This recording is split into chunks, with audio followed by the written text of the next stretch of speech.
Lots of MIG welders like this Eastwood MIG 175 come with optional carts, but what do you do when you've got a MIG welder, a TIG welder, a plasma cutter, and a very small shop like I have?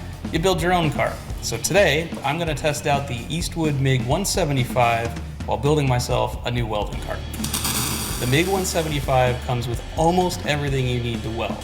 It's got a face shield, a couple of spools of wire brush. This thing even comes with a spool gun for welding aluminum.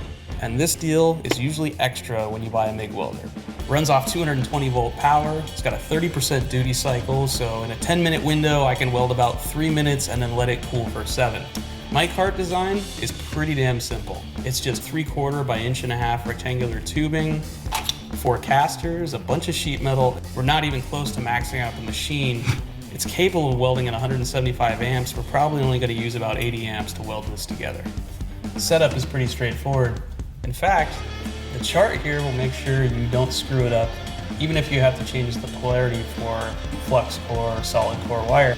All I've got to do right now is feed the filler wire, pull the trigger, and eventually we'll see wire out of the end of the gun. Feel it! There we go. Put the excess off, and then we get to weld.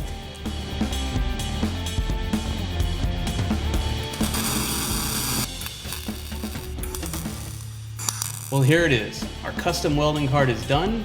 Everything we need to fabricate something in one location, and it's saving a bunch of valuable space inside of my tiny 800 square foot shop.